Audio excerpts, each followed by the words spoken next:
Hey guys, it is Chris Jones and Chris Nash for video AMA number 89. Today we are going to chat about, we're going to have a conversation. You want to have a conversation about Let's chat. Thinking big? So Mr. Nash here and I have been kind of collaborating, as you guys have seen in some of the previous videos, having been friends for 20 years, having a very similar background in being high achievers. I mean, we really have a track record of accomplishing things at a high level. And part of what we're trying to do here is provide you guys with an unfiltered dump of some of the tools, the tips, the strategies, the thinking that we've leveraged to be successful. And this is one of the things that motivates me the most, not only about working with Chris, but just in general, is that I honestly feel like today is the first day of our career. And we have this crazy, crazy advantage of knowing everything that we've experienced, the triumphs, the challenges, the struggles, the finish lines. And, you know, we get to kind of bottle that up starting today. For sure. To hopefully, you know, build from here moving forward a career that makes our past look like we were just I think part of it bunting. Is leveraging the past, and for that matter. So anyway, the reason I'm sharing this is because the topic today is thinking big. For sure. So let's chat about that. So why is this a topic that you thought we should really share with our viewers? I think the reason I thought of the idea of thinking big, and it's not a concept that's by any means that we originated. But having grown up in a small town, and you know, my graduating class in high school was 60 some odd students, and when you think back, you know, small town USA, like really vanilla in terms of the experience, kind of an insulated community, a small small town in upstate New York called Pauling. If you just limit yourself by that and allow yourself to be limited by that, I think it's extremely, it puts a cap on every opportunity in your life. And I was lucky that my mother was British. I've mentioned this in previous videos, and I come back to that often because it really changed my thinking from day one. And part of the way it did is there was a window into an outside world right from the start. So even though I was sort of getting what I would call like a small town education, and really the sort of the blueprint for small town thinking, I thought, you know what, there's a world out there that I'm unfamiliar with, and I was curious about it. Maybe curiosity is the first important step in that, but I think getting involved in that, and even as I was going through schooling, I was hearing about and connecting that to a world that was outside of my own existing experience. So I sought after that, and I don't really feel like, I still to this day feel like I still carry that small town thinking around with me, but I'm trying to cast it off all the time. Not that you should forget your roots, and I think not that you should make it any, make it any less significant than that experience was growing up. But I do think it's important to look back and reframe it at any point in your life and think much, much bigger. And just to tie it back to how that, I think, comes into play with business, think about the guys who have literally, and listen, we've referenced them time and time again in videos, but the guys that are making a difference and an impact, at least in our world. Elon Musk, Richard Branson, Steve Jobs, Mark Zuckerberg. And listen, it's not about necessarily getting access to the premium institutions. Richard Branson was a dropout. So just take that example. Some of the biggest companies in the world have started with people who didn't even go to high school. So when it's not about intelligence, I think, and we're going to get into this in a couple other AMAs in the future, but it's about the thinking larger than your own existing experience, and just having the belief in yourself. And I think, well, anyway, then I think we'll jump into it. But how do you, based on what I'm talking about, how can you apply that to yourself and how you thought about your own career or own just personality or any aspect of your life, I think, whether it's small time versus big time thinking? I think that it gets at the heart of personal power. I think the only thing limiting us from setting goals that make us feel uncomfortable in a positive way, in other words, setting goals that once we accomplish them, we truly experience significant upside change in our lives. The only thing stopping us is our own ability to do it. it's not, you don't have to go and get a college degree. You don't have to, the time is now. One of the things that I share a lot is this idea that everything we need is within us right now. Because often what happens in thinking is that we don't take that step towards where we want to go because we're just not ready. For sure. I mean, let's wait until something happens in the future. And my argument is that the time is right now to take that first step towards your destiny. In just a couple of AMAs ago, I think it was AMA 86, I talked about the law of attraction. And this idea that several best-selling books of all time have been written on this idea that that where you focus your energy, honestly, your body and your ability flows. For sure. So it's an amazing thing. So if we have the personal power to think big, to set goals that are significant, why not do it? So honestly, I don't overthink it. When if I'm talking to high schoolers or college kids, or for that matter, anybody who will listen, I say to them, why not? Right. Why set puny goals? Why think small? Can you remember in thinking back to, because for me, I distinctly remember just wanting to think larger, and I don't know if there was a specific example. I think sometimes mentors come into your life, and I'm using the experience with my mom as an example that gave me a worldview. My parents traveled. My mom met my dad overseas. Yeah. So, and even though he was American, he had a Greek background. So I think getting that cultural element for me was one of the things that kicked it off. And then it's been proactive for me. I've had to seek out experience. I always knew I wanted to study overseas, for example, and have a portion of my academic career and in college when I went overseas. Now, I didn't get the chance to do a program, but when I graduated, I applied for a fellowship, for example, and I got to travel literally around the world to do that as part of a fellowship. So, in your case, it's part of your fabric, maybe. But when you think back, was there a catalyst for that? What changed your thinking to sort of give you the opportunity to think big? Honestly, I've attributed it properly, I think, every time I'm asked a question like this. And I was a teenager. My mom was diagnosed with a terminal illness. It was confusing. I didn't have, at that time, many resources or tools, but I knew I was at a crossroads.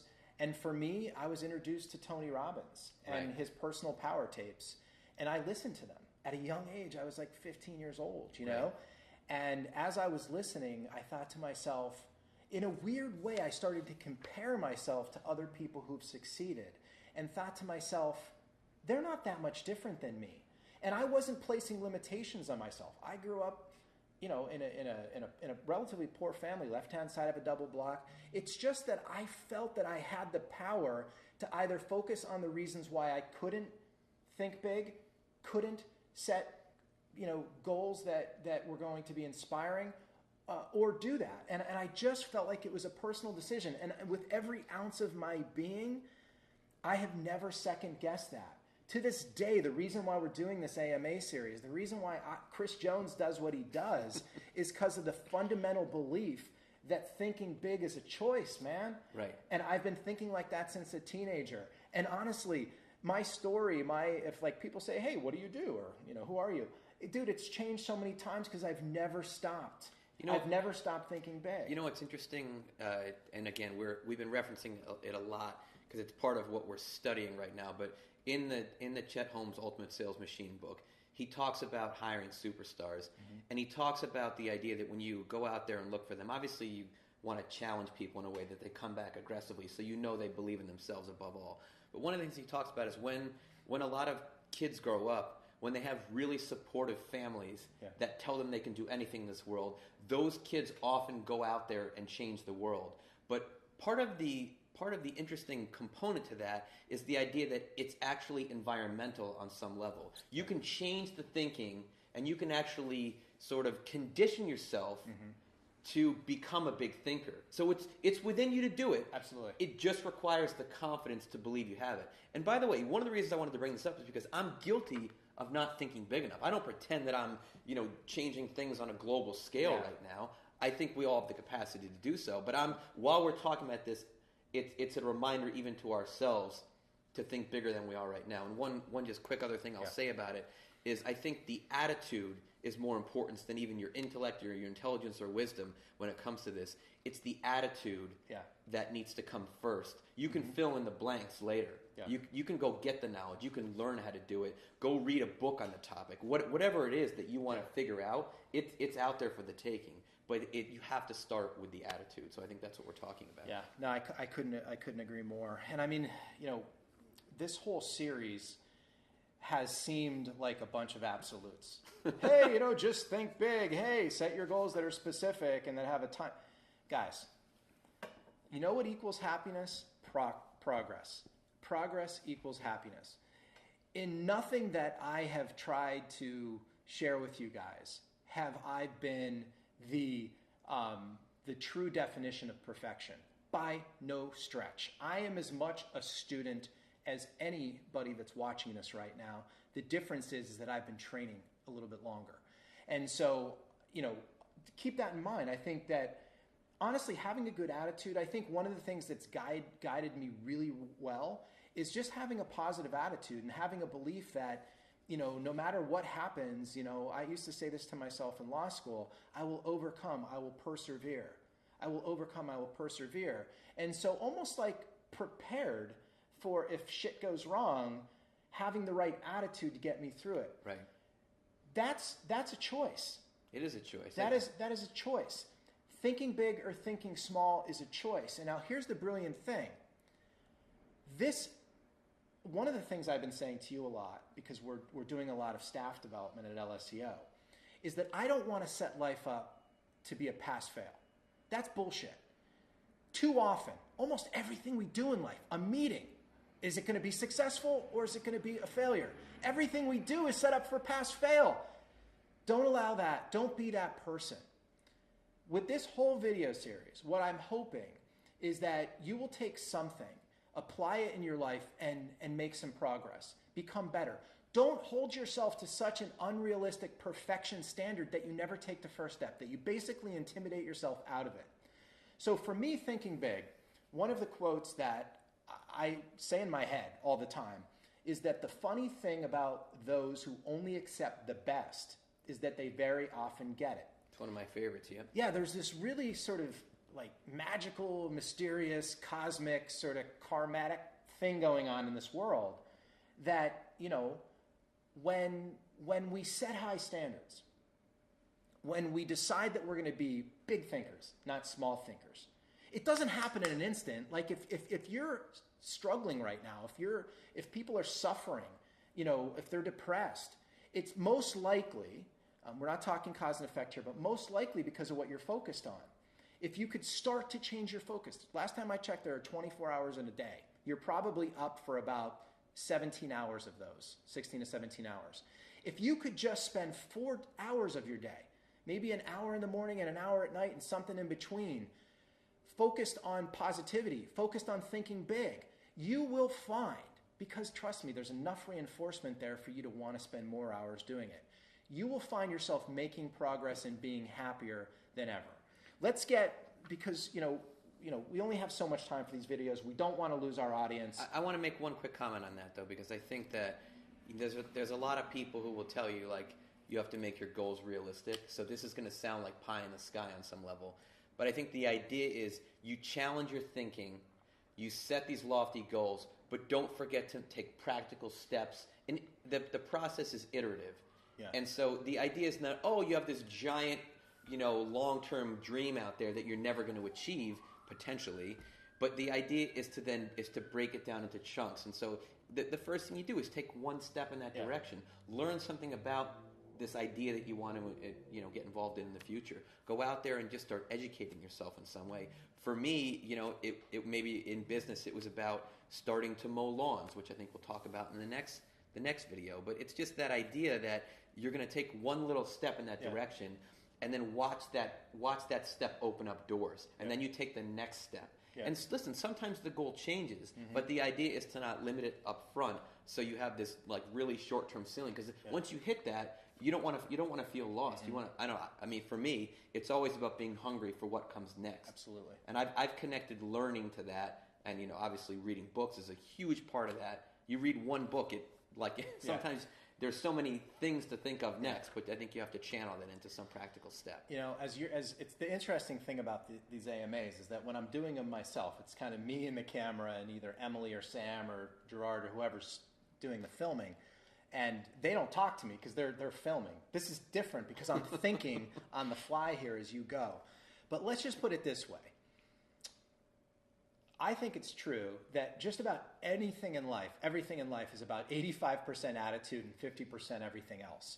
The 15% are the tools and the strategies and the tips and the mirroring others who've succeeded before you. But you really have to come to the table with a positive, good attitude, a put me in coach type of attitude. That 15% though that 15% ironically will put you in the 1% of achievers. So you can't just show up every day and, hey, life is great. And honestly, I think it's going to be 2 videos from now, or 3 videos from now, Kris and I are going to really talk about something about that 15%. And that's around discipline and the idea of, you've got to come to the table with a good attitude, but you've got to get ready to work your butt off consistently over time.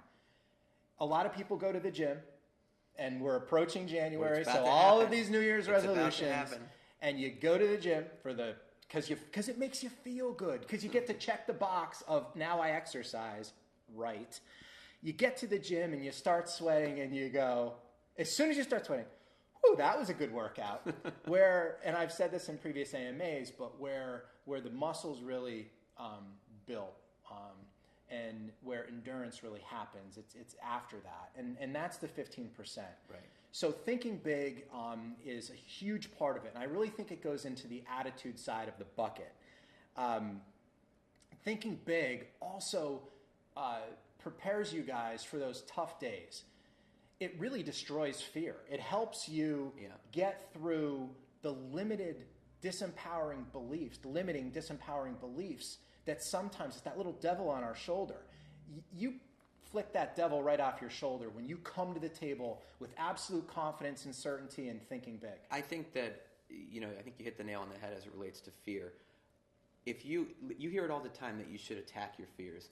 I think the reason that successful people continue to say that is because once you go after one, and you build a little bit of confidence, it's easier to attack the second one. And I think fear is the only thing that holds us all back. Mm-hmm. We're all guilty of that for sure. So if you just make a commitment to attack one thing, like I went skydiving years ago, and I'm terrified of heights prior to that. But I have done, I've gone rock climbing, I've done the ropes courses, I've jumped off telephone poles before. If you do those things, then you're going to be a little bit more equipped to handle the next thing, the obstacle that comes in your way, and it starts to break down those barriers, and then I think it opens it up for you. So those are just some concrete examples of things. You jumped off telephone poles? Yeah, like in ropes courses, you're standing on top of the telephone pole, which is terrifying because you literally, it looks like you're in the middle of the air with nothing around you. And you have a harness on and everything, but they make you jump off, and the only thing holding you is one harness. But anyway. So let's close this out, guys. Real recap: thinking big is your choice. It's you could either think small, you could think medium, you could think big. When you think big, your body starts to respond a lot quicker towards taking you to where you want to go. With goal setting, remember we've chatted about this in previous AMAs. It's about all of those fundamental things that you learn in college about how to properly set goals, but it's also about setting goals that will drive you to action. And that's what this is really all about, right? In future AMAs, and we don't have a ton left here, but in future AMAs, we're going to give you guys some deposits as it relates to actually how to go from attitude to application to take your life Is there forward. in terms of like what they can practically do, is there a book that they can read or a resource that they can go after? Yes, there is, and I mentioned this in a previous AMA, and I've mentioned it a ton of times, but The Magic of Thinking Big was a game changer in my life. In many ways, by the time I read this for the first time, it was affirmational. It affirmed that I was on the right track, but I've actually given that book away. If I have a young person that comes in here, or someone who is a first-time entrepreneur, I'd like for them I always challenge them. I said, you know what? No matter what advice I give you, if you could insert yourself into the conversation that's taking place within your business idea or within your business, wherever it's taking place, if you could insert yourself into that conversation, you're going to do just fine. And that's really big thinking. Because, by the way, we are currently in Wilkes-Barre, Pennsylvania, and I am trying to help people realize that I've done that time after time after time. Look at any of my businesses, and somehow, miraculously, I've done it. It all started with the belief that it was possible, and it was really just me thinking big. So let's leave it on that. We will see you guys in a future episode.